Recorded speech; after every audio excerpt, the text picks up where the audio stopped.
Shalom, friends! The holiday of Lag BaOmer is a fan-favorite festival for many Jews. Maybe it's the celebration bonfires. Maybe it's the spiritual significance. For me personally, it's the dramatic story of Rabbi Shimon Bar Yochai. Historically, he lived during the Roman occupation of Judea, and he was adamantly anti-Roman for reasons that will become apparent momentarily. A lot of his story is told in Shabbat 33. So today, I am so excited to get hyped for the holiday by revisiting that daf with the amazing Rabbi Jessica Lenza, Associate Director of Creative Development at B'nai Jeshurun. You may also know her from Instagram as the Rebel Rabbi, which is very fitting because Shimon Bar Yochai was quite a rebel himself. Keep watching to see us learn this iconic page of Talmud together. Thank you so much for learning this with me. Well, thank you for learning it with me. This is one of the first stories that I learned about when I first started studying Talmud. And I think it's bizarre and fascinating, and I'm excited to dive into it with you today. Where is Shimon Bar Yochai coming from emotionally at this point? His father actually worked with the Romans, right? And then he kind of rebels against his father to go and study Judaism with the famous Rabbi Akiva.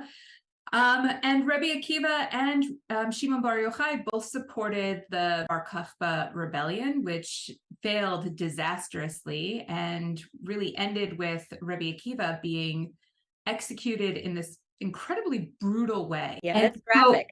it really is. It's totally graphic. Here we are. We've got three people, Rabbi Yehuda, Rabbi Yossi, and Rabbi Shimon, and they're sitting together. And sort of separate from them is Yehuda, son of converts. It's really interesting that that's his name, because it's like, basically his name is Jew, son of strangers, right? So he's very outside compared to these three rabbis. Rabbi Yehuda opened and said, "How pleasant are the actions of this nation, the Romans." Fighting words. Yeah.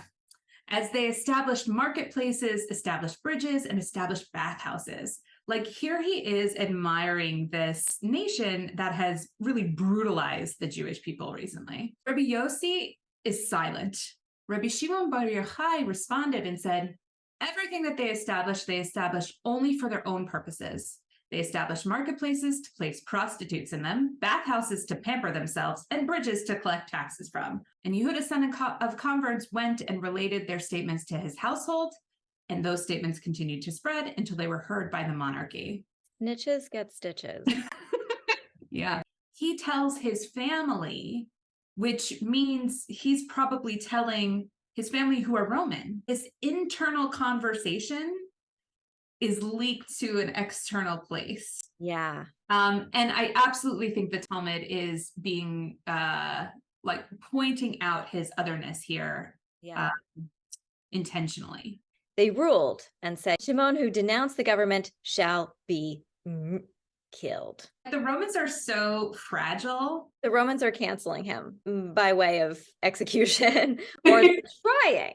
They're trying to. Okay, so Rabbi Shimon Bar Yochai and his son, Rabbi Elazar, went and hid in the study hall.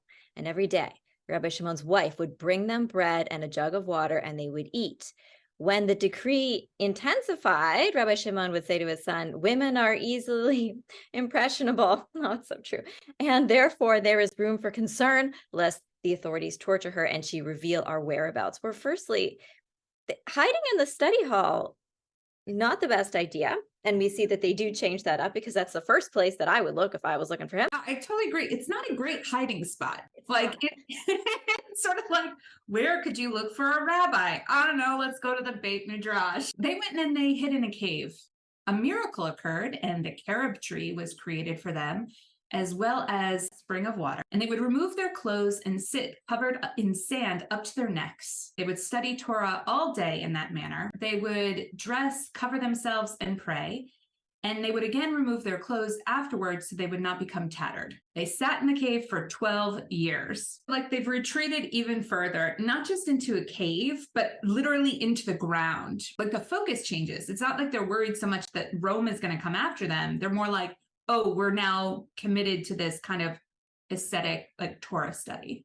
Yeah, they've entered lockdown. They do not think anyone is going to find them. So that kind of leaves their mind entirely. And they're just like, well, we'll be here for who knows how long. Let's get some Torah studying in. Eliyahu, the prophet, came and stood at the entrance to the cave and said, who's going to inform Bar Yochai that the emperor died and his decree has been abrogated? It's great timing. Said, hey, guys, you can come out now. Emperor's dead. It's all good. So they emerge from the cave. And after they adjust to the light, I assume, they see people who are basically just doing their jobs, who are plowing and sowing. And Shimon Bar Yochai says these people abandon eternal life of Torah study and engage in temporal life for their own sustenance. The Gemara relates that every place that Rabbi Shimon and his son, Rabbi Elazar, directed their eyes was immediately burned. They're so enraged. It's which I think is a demonstration of how wildly detached they are from the reality of life, like that they're lashing out at this unfamiliarity of regular human activity. Like they went into that cave to avoid being executed, and now what are they doing? Executing other people with their eyeballs. A divine voice emerged and said to them, "Did you emerge from the cave in order to destroy my world?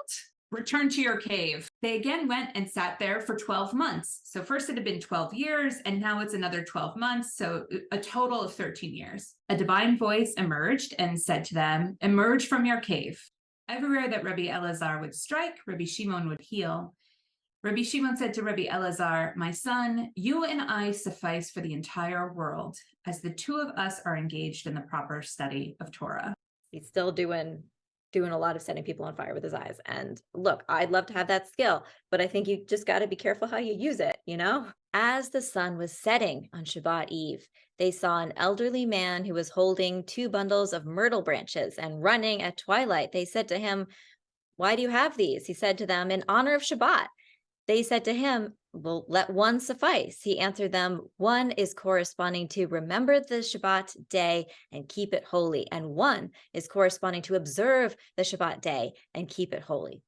Rabbi Shimon said to his son, "See how beloved the mitzvot are to Israel." Their minds were put at ease, and they were no longer as upset that people were not engaged in Torah study. 12 months earlier, if they had encountered this man, they absolutely would have murdered him, right? Lasered right out. Lasered to extinction. What is the message here? That they accept and they are put at ease by seeing another Jew embody Judaism in a different way than they are embodying it. So they start to reintegrate into society. It all seems so lovely and nice. And then he's out walking one day, and who does Rabbi Shimon see?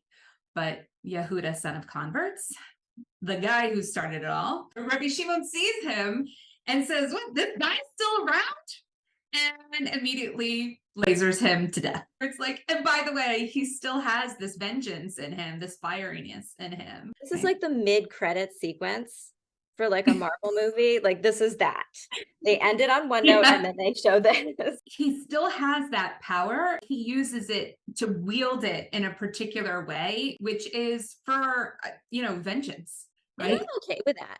You're right. If anybody deserved it, it's this guy. Rabbi Shimon at one point in the Talmud says something like, "If I were at Mount Sinai, I would ask God to create people with 2 mouths. One mouth that would be always engaged in Torah study, and then the other mouth to be doing whatever else needs to happen." And then he sort of takes a minute and pauses and says, "Actually, no. There's enough informing and betraying that happens when we have one mouth. We better not have 2. I understand Rabbi Shimon so much better when I think about him in context of what he's lost and the journey that he's been on. It just adds a whole other layer to these kinds of anecdotes that I think really make the rabbis of the Talmud come alive and make them so much more human and relatable. It's kind of like the original sci-fi or fantasy. Yeah, absolutely. Oh, the power of drama. Yeah. Rabbi, thank you so much for doing this learning on such an incredible daf and such an incredible Talmudic figure with me. I love learning about Rabbi Shimon Bar Yochai, and it was a joy to learn this with you. Thank you so much for doing this. Thank you for having me. It's always fun to dive into these stories and pick them apart and better understand this wild tradition that we have. Absolutely.